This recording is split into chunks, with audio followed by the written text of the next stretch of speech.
Dneska začneme takovou novou sérii. Nevím, jak dlouhá bude.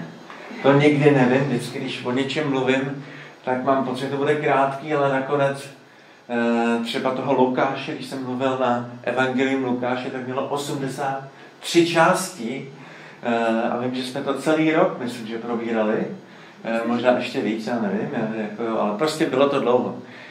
A dnes, chtěl bych se věnovat vlastně takovému tomu tématu, vlastně, když Ježíš říká, že je ten dobrý pastýř. A nevím, jak jste vy vyrostli, jestli jste vyrostli ve městě a neměli jste žádný zvířata doma. Já, když jsem byl kluk, tak moje dědeček s babičkou měli velký hospodářství. Neměli ovce, ale měli teda všechno ostatní, takže i krávy dokonce, jeden čas, měli prasata samozřejmě, slepice, krocany a husy a všechno možné. A bylo s tím spousta práce. Ale nevím přesně, jaký to je být jako tím pastýřem, ale co vím, tak jsem svýho času musel i ty krávy nějak pást, jakože jsem je musel hlídat. Takže trošičku malinko jsem si zkusil být tím jako pastýřem, ale ne ovcí teda, jo? Ale tak zhruba si to malinko to dovedu představit. Přečteme si z Bible ten text a to je z Jana z 10. kapitoly. Je to v Novém zákoně v Janově evangeliu od 10. verše. Tam je řečeno: Zloděj přichází jen, aby kradl, zabíjel a hubil. Já jsem přišel, aby měli život a měli v hojnosti. Já jsem ten dobrý pastýř. Dobrý pastýř pokládá svou duši za ovce. Námezník, který není pastýř a ovce nejsou jeho vlastní, opouští ovce a utíká, když vidí, že přichází vlk. A vlk je uchvacuje a rozhání. Námezník utíká, protože je námezník a na ovcích mu nezáleží. Já jsem dobrý pastýř, znám své ovce a moje ovce znají mne. Jako otec znám mne a já znám otce a svou duši pokládám za ovce. Mám ještě jiné ovce, které nejsou z tohoto ovčince. I ty musím přivést. Uslyší můj hlas a budou jedno stádo, jeden pastýř.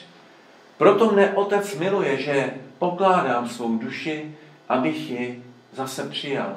Nikdo ji ode mne nebere, ale já ji pokládám sám od sebe. Mám moc ji položit a mám moc ji opět přijmout. Tento příkaz jsem přijal od svého otce. Pak přeskočíme kousek a od 27. verše. Mé ovce slyší můj hlas a já ji znám, jdou za mnou. A já jim dávám věčný život, nezahynou na věčnost a nikdo je nevytrhne z mé ruky. Můj otec, který mi je dal, je větší nade všechny a nikdo je nemůže vytrhnout z ruky mého otce. Já a otec jsme jedno. Já myslím, že to je takový docela známý text, že? Možná, že jste na to slyšeli už jako mnoho nějakých kázání, mnoho proslovů, ale stejně je to něco, co Bůh má pro nás, protože on je ten dobrý pastýř a my jsme ty ovečky, ty ovce. A možná si říkáte, no tak jako ten obraz se mi vlastně úplně nelíbí. Já nejsem přece žádná ovce. Ovce, možná se vám může znát ovce taková trošku, jakoby přece není moc zrovna chytrá. Není moc zrovna jakoby nějaká inteligentní nebo prostě potřebuje toho pastýře. Ona bez něho nemůže úplně fungovat. Jo? Ale takhle to je právě i v tom našem opravdovém životě. Bůh nás stvořil, aby jsme měli vztah s Kristem, s Ježíšem a my potřebujeme toho pastýře, kterým je Ježíš. My ho potřebujeme a bez něho jakoby nejsme schopni fungovat. My můžeme fungovat a můžeme prožít celý svůj život bez něho. Ale stejně nám bude něco chybět. A on říká, já jsem ten váš dobrý pastýř. Já jsem ten, kdo dokonce za vás pokládá svůj život, abyste vy měli život a měli ho v hojnosti. A takže moje první taková otázka. Já budu takový šťouravý a budu se ptát. A budu chtít odpovědi od vás, opravdu. Ne, že to nebude to jenom řečnická otázka. Jaké znaky by měl mít ten dobrý pastýř? Co by měl vlastně umět, aby byl dobrý pastýř? Co by měl umět? Co myslíte? Počítat ovce.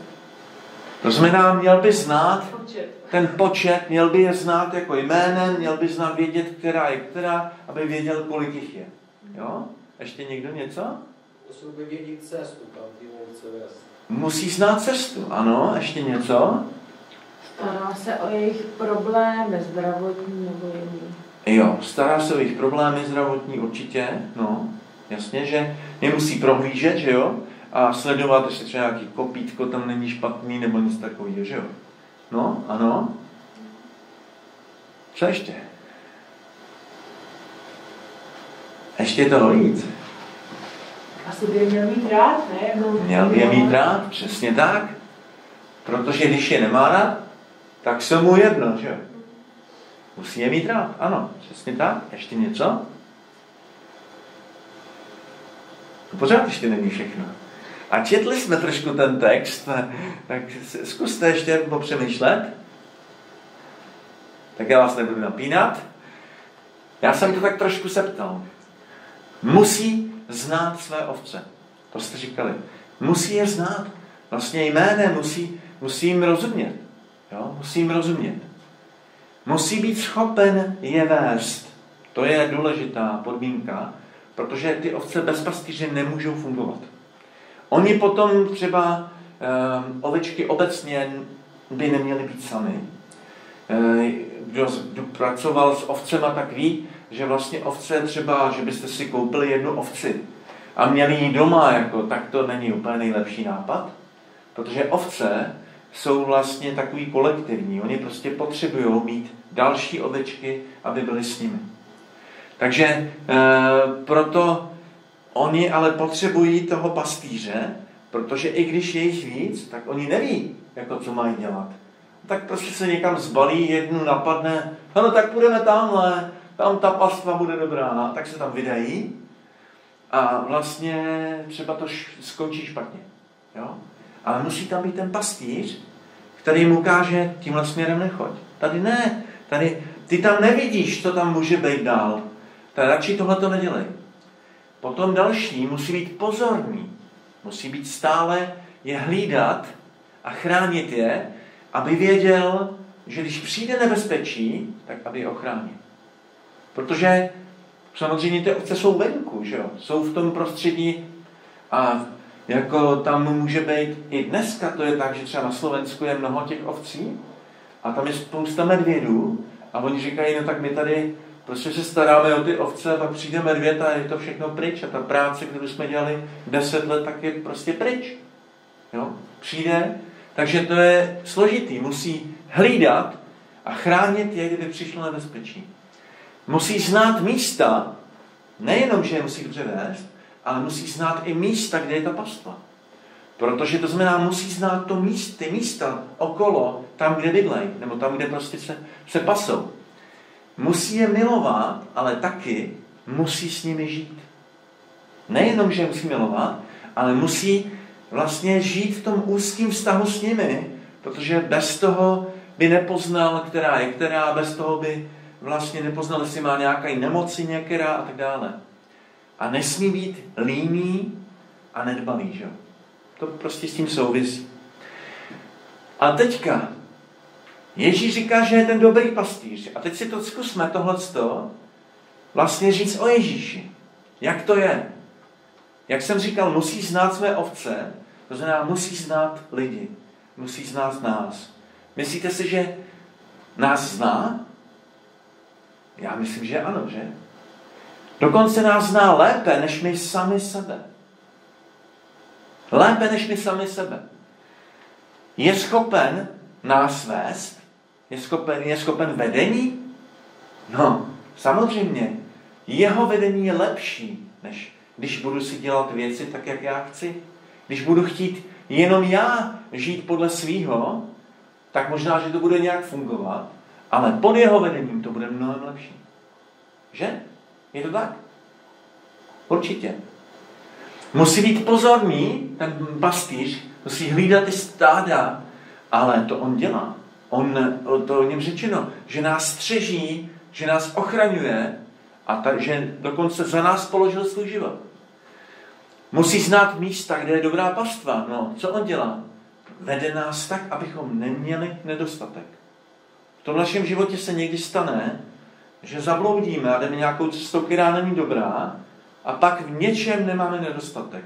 Třeba nějakých vztahů, nebo financí, nebo různých takovýchhle věcí. Ale on nás vede a vyvede nás i z toho místa, kterým jsme, tak, abychom neměli nedostatek. Musíte milovat a žít s nimi. No, Bůh nás miluje a chce být s námi. On potom touží být s námi. Dokonce jsem slyšel od jednoho kazatele, on říkal, no, víte, ten pastýř musí doslova smrdět po těch ovcích. Jo, že musí být cítit těma ovcema, protože ono, když jste s nimi, tak jako načichnete přímo jakoby těma ovečkama, jo. Tak, a ten dobrý pastýř, na tom se to pozná, že prostě musí být cítit, jako po těch ovcích. Jo, takový ten, co tam jenom přijde na chvilku někdy, jenom se podívá, tak ten jako cítit nebude, ale jako ten, který žije s těma ovečkama, tak ten musí být až jakoby být cítit těma ovcema. A takže Ježíš ale nás tak miluje, že jako chce být takhle s námi, jakoby tak úplně v tom blízkým, hlubokým vztahu. Nesmí být líný a nedbalý, no tak to už o Bohu taky nemůžeme říct, že by byl nedbalý, ale on stále pracuje v náš prospěch. Jo? A no, dobře, takže když to takhle zhrneme, tak si myslím, že můžeme jasně říct, že Ježíš je ten dobrý pastýř, že je ten, který nás dobře vede. Ale teď si položme otázku, jestli někdy ale nepochybujeme o tom jeho vedení. Proč mu tedy nevěřit? Proč mu nevydat svůj život tak úplně ve všem, aby on nás vedl, když je ten dobrý pastýř? Pokud mu totiž svěříme svůj život, tak on nás povede dobře. Nemusíme mít strach o tu naši budoucnost, ale to někdy máme, že? Někdy můžeme pochybovat, a nebo taky v nějaké oblasti, kterou máme, tak se mu nevydáme. A právě ta oblast, kterou mu nevydáme, tak přesně v té oblasti pak můžeme mít celý život problém. Protože tam Satan na nás může útočit skrze to právě proto, že jsme mu nevydali to, co jako Ježíš by nám s tím pomohl. Jako ten dobrý pastýř ukázal by nám tu cestu z toho ven. Ale když my mu to nevydáme a necháváme si to pro sebe, tak jakoby nemůže tam vstoupit. A tady nás vyzývá tímhletím textem, otevři mi své srdce i v jakékoliv oblasti, vydej mu svůj život. Proč bys mi nevěřila? A takže, protože on je ten dobrý pastýř, je schopen lépe nás vést, než my sami sebe vedeme. Protože, co si budeme povídat, my jsme vedeni různými, něco nás napadne a teď jdem za tím. Jo? Znáte to něco? Máme nějaký úžasný nápad. Nějaký úžasný nápad máme a teď jdeme za tím. A někde tak v půlce řekneme, on to tak úžasný nápad asi nebyl, že? Stalo se vám to někdy něco takového? Já myslím, že jo. Ale když se necháme Ježíšem vést, no tak on vlastně to bude pod jeho ochranou. I když se nám to třeba někdy nebude líbit, protože nám řekne, hele, tohle nedělej. Nedělej to. Nedělej tuhle věc. Nechoď tam. Pozor, tady bude pokušení. Nedělej to, protože by to mohlo ti ublížit. A tohle to on nám říká. Protože nás zná líp, než my sami třeba podlehneme nějakým pocitům. Máme nějaký pocit, který nás nějak vede a tak na základě toho pocitu se rozhodneme. Ale ono, ta skutečnost může být jiná. Ten pocit nás může zradit. Může tam být něco, co je trošičku jinak, než si myslíme. A takže Ježíš říká, vlastně nedělej to třeba, uteč od toho, tohle nedělej. A to je jenom o tom, když mu otevřeme své srdce a dáme se jím vést. On potom bude tím dobrým pastýřem v tom našem životě. A myslím, že někteří z vás, možná skoro všichni, jste to udělali, nebo možná úplně všichni, jste to udělali, to rozhodnutí, vydali svůj život Pánu Ježíši, ale pak jsou ty oblasti, které si přesto držíme trošku jako pro sebe, že jako, no bože jo, ale tohle jako ne. Tady to je moje území. Tady králuju já. Ale když mu vydáme i tu určitou oblast, a já nevím, co to je, ale vy víte, co to je, když mu to dáte, tak v tu chvíli tam může on královat a když bude on královat a bude tím dobrým pastýřem, tak vás povede a je schopen vás potom vysvobodit z toho, v čem máte problém. Protože on je toho mocen. On vás je schopen vysvobodit z věcí, které třeba se vám jako snažíte se, mockrát se snažíte a nejde to. Ale on je schopen vás z toho vysvobodit. Víte, u oveček, já nevím, jestli jste viděli ovce někdy, jenom jsou vysoký zhruba, nevím, tomu tak tady někde mají ty oči. A teďka si představte, že když máte, to znamená oči tady někde a podíváte se z téhle vejšky, no tak toho moc neuvidíte. A zkuste být ve volném terénu, který je ještě zvlněný, jako, tak to už nevidíte skoro nic. Jo, zkuste si jenom takhle jako někde koukat z téhle vejšky a nic moc neuvidíte. Pastýř je vlastně má trojnásobnou výšku, než mají ovce, takže vidí dál. A Bůh jako dobrý pastýř vidí ještě dál, protože vidí úplně všechny souvislosti, které v tom našem životě jsou. Takže proč mu nedověřovat? Proč nedověřovat Ježíši v tom našem životě? Protože on říká, já jsem dobrý pastýř. Svěř mi svůj život a bude v dobrých rukou. Nemusíš se bát o svou budoucnost, o svůj život, o svoje finance, o svoje zdraví, ale důvěřuj mi, já tě povedu. Takže pokud je právě ta oblast v našem životě, kterému nesvěříme, tak tam Satan může útočit. Tam právě útočí a tam třeba může ovlivnit celý náš život, zablokovat náš život třeba na dlouhou dobu. Takže přečtu z 2. Tesalonickým 3:3. Věrný je Pán, který vás upevní a ochrání od zlého. Věrný je Pán, který vás upevní a ochrání od zlého. Jak jsme četli v tom textu na začátku, tam je řečeno, že ten lupič přichází, aby kradl a ničil. Ďábel je ten, který chce krást náš život. Bůh nám daroval ten náš život a chce, aby byl v hojnosti. Ale je tady i ďábel, který chce ten náš život ukrást, aby jsme nemohli prožívat tu radost, abychom nemohli prožívat tu boží blízkost. Takže když mu vydáme ten život, tak vlastně budeme spokojeni, budeme šťastní, budeme v pokoji. Víte, minule tady, nebo předminule to bylo? Předminule. Tady byla Pepa s Děvanou a oni při povodních jim spadl dům. Prostě přišli o svůj dům a přesto připadali vám, že jsou tady na dně a úplně v depresi nebo úplně hotoví. Já myslím, že ne. Spíš nás prostě tady pozbuzovali a byli nadšení, měli radosteci. To může udělat jenom Bůh, jako něco takového. Že přes problémy, které máme, můžeme být v pokoji. Ještě 1. Samuelovi 2:7. Hospodin činí chudým, je zbohacuje, ponižuje i povyšuje. Pozvedá chudého z prachu, chrání nohy svých věrných.